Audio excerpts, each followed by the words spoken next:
All right, folks, what is going on? This is episode 712 of the First and Frame Rate Show. I am VF Baller. Over here, we talk about Georgia Southern and Atlanta Falcons football. Once again, I want to apologize for yesterday. I got off really late from work, and it's like that sometimes. My regular job will pull me in a different direction, but I am here for you guys, and if you are following or subscribed to the YouTube channel, you did get some content. I talked about Stephen A. Smith, so if you want to check that out, it's over there on the YouTube, avenue. I think it's on Rumble as well. I don't really dibble and dabble outside the sports stuff, but I do talk about Skip and Shannon and Stephen A. from time to time. So I just wanted to make some comments about the recent things with Stephen A. But nevertheless, we're going to talk about Georgia Southern and Atlanta Falcons today. We're going to talk about a possible QB transfer to come back into Georgia Southern as far as another senior or grad transfer. Is that going to be the case? And also, we're going to talk about the Falcons really quick as far as them looking good against the Saints, and could they continue that against the Jets? So it's going to be a two for today because I missed yesterday, so I'm trying to chunk out some good content for you guys. Hopefully you guys will enjoy. So if this is your first time here, welcome. I can be found on YouTube and Rumble. I'm also on Anchor, Spotify, Apple, and Google Podcasts. Shout out to the people who's been listening to the show on the podcast avenues. You guys are absolutely amazing. According to Spotify, we are growing. We have grown by 44% year over year. So that is absolutely amazing. Like I said, a lot of listeners over there on the podcast side. But one thing, I don't have a conglomerate of all the analytics on all the avenues. So Apple is showing growth as well over the year. I think it's another 50. I think it said 52% growth on the Apple podcast avenue. Google, I think the analytics are kind of falling off a little bit because that's about to turn to YouTube podcast in 2024.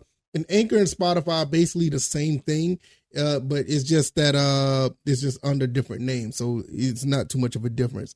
In 2024, before I get into the show, I do plan on trying to get on iHeartRadio, trying to get on Amazon Podcasts.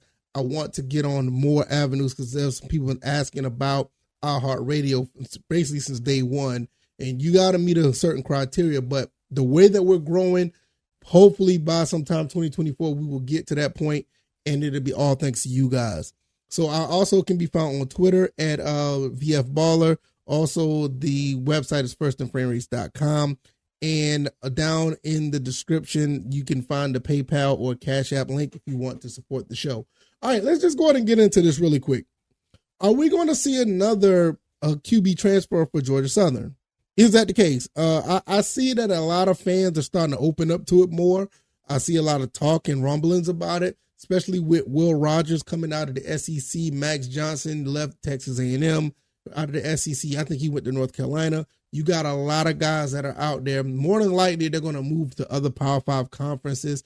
But what if we can get a Power 5 guy come to Georgia Southern? What if we can get a G5 guy that's actually pretty good, that can actually read and follow the air raid offense? What does that mean for J.C. French and company? Now, me personally, I don't want to have this happen again. That's just me personally. I want to see J.C. French or I want to see Bren. No, I'm sorry, Bren. Oh, goodness. Bren is gone. I'm sorry. He's gone. I want to see J.C. French. I want to see Bo Allen. I want to see Colton Fitzgerald actually step up and try to win the job. I think you have a lot of time right now to try to get these guys in to see if they can win the job between now and the 2024 season. So with that being said, that's my thinking. That's my process. But the fact that this is year 3 and we went 6-6, I think Coach Clay Helton is going to try to swing for the fences and bring in another QB transfer just to try to save face, save his job, or just try to make a big deal about next year and possibly win 9, 10, or 11 games. And I think that's his logical way of thinking, especially when you saw Kyle Van Treese and Davis Brent come to Georgia Southern. Now, is it a bad idea? The results can say that it is, because a lot of people are sitting here like no, please no, don't want this again. But there's the other side of people that are starting to look into it and be like, look, if they can get the guy from UGA to come here and Will Rogers can come, if we can get a Power 5 guy that knows that could play the sport, and I mean I'm not the sport, plays a position of quarterback, more people be open to it. I get it, and I'm not against it totally.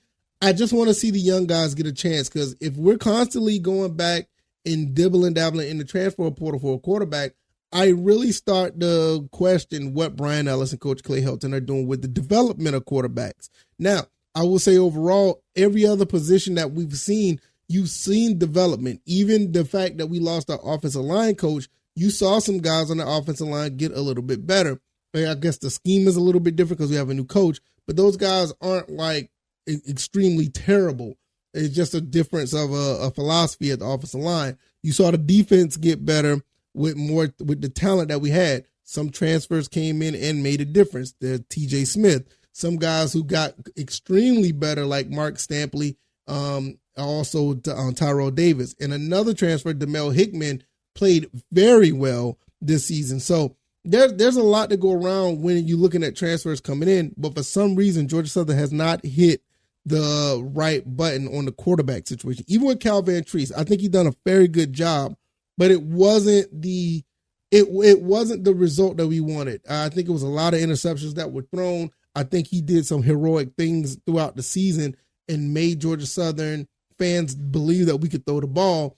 But there is some critique on what Cal Van Treese did. And I'm not about to get into what Davis Brin did. I'm just going to leave that alone.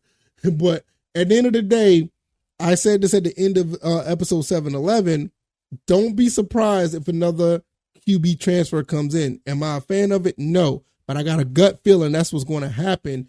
And we just got to be prepared for it. Now, I will be on record to say this right now.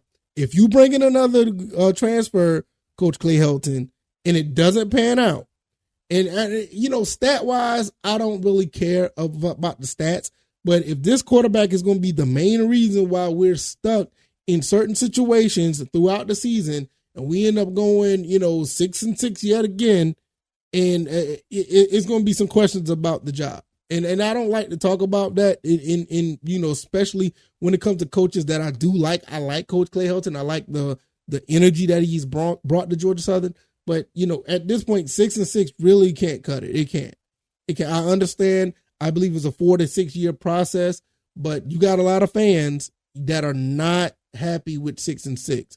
And it's not just 6-6. It's the way that 6-6 is happening. The losses to Marshall, the losses to Old Dominion, those are unacceptable. And in some cases, you could say the loss to Texas State is unacceptable as well, because we should have been more prepared and more competitive in that game, because Texas State didn't look that good at, in some cases before and after that game. JMU, I give you JMU. It is what it is. But I got a feeling that that's going to happen. He's going to bring a quarterback in, and 6-6 not going to cut it, especially if the quarterback is going to be the reason why we're 6-6. That quarterback needs to come in and make some changes as far as the play that we see on the field, and that quarterback needs to be the reason. He needs to be the leader while we're 8-4 and better. That's just how the fans are talking right now. So that's what I'm going to leave it with Georgia Southern. Let's jump on the Falcons before we get out of here. The Atlanta Falcons played fairly well. I think they looked really good against the New Orleans Saints. I know we're going to talk about the interception that I don't even like speaking his name too much. Desmond Ridder made the one, not the first one, but the second one on the sideline. That was abysmal. Now, the first one, I'm not going to blame him. Somebody didn't run their routes right, and I don't know if Bijan Robinson just held up and didn't finish his route, because that he was probably going to get hit. But that's what you're out there for. You gotta go for the ball. If you don't, stuff like this will happen. That second interception was unacceptable. But I do like the fact that Desmond Ridder was able to bounce back and make plays to win the football game. He led a 95-yard drive, guys. And for me to say that this kid is probably going to be above average is his ceiling. It didn't look elite, but you got elite results, and you can't really, you can't really knock that. It is what it is. The defense looked very well, held the team to 5 field goals and 2 turnovers. The field goals is a little bit too high. You never want a team to get 5, but 3, you hold a team to 3, more likely you're going to win the game. So in the scheme of things, it's not that bad. I would like to hold the team to maybe about 3 field goals, if we're going to do it. But I can't complain overall. They look good. Will they look like this against the Jets? We'll talk about that in the coming days when we talk about the pregame, because the Jets, their quarterback is, I don't know what Tim Boyles look like. The offense is, they got some weapons, they got some pieces, and the defense is fast. So it's going to be really interesting to see how the Falcons do up there in the Meadowlands when we play against the Jets. I think that we can win this game. It'd be nice to have a 2-game winning streak and be 6-6 and really be in control of the division, but they have to go out there and perform, because we don't know what Falcons going to show up. Is it going to be the Falcons that started off the season pretty solid, or is it going to be the ones that was a part of the 3-game losing streak? We just don't know, but that's going to have to change. We don't need to see any more 3-game losing streak Falcons. I want to see the Falcons that beat the Texans. I want to see the Falcons that beat the Tampa Bay Buccaneers without the crazy turnovers, because that Buccaneers game, oh my God, Desmond Ridder, please don't turn the ball over like that. We need to cut down on the turnovers. And honestly, if we cut down the turnovers and we run the ball like we did, we could beat anybody. I'm not a big fan of Coach Arthur Smith's philosophy. I'm kind of checked out on him, to be honest with you. But if he's winning games, as long as you're wearing that black and red, I'm going to be behind you 100%. We just have to agree to disagree on how I think you're running the games and running the teams. It is what it is. It happens. I mean, just because you're a fan of the team, you don't have to like everything. And I just don't like the philosophy, but hey, it worked well enough to be ahead of the division, right? Right. But I'm going to get out of here, y'all. Hopefully you guys enjoyed this. I try to keep these shows between 10 and 15, 10 or 11 and 17 minutes, anywhere around that area. I don't want to keep you guys too much. So if you like this commentary, hit the like button, share this podcast, subscribe to the channel if you haven't already. Let me know what you guys think about these 2 topics, another transfer for Georgia Southern, and the Falcons actually look good on Sunday. What do you think about the Falcons going forward? Excuse me. I could be found on YouTube and Rumble.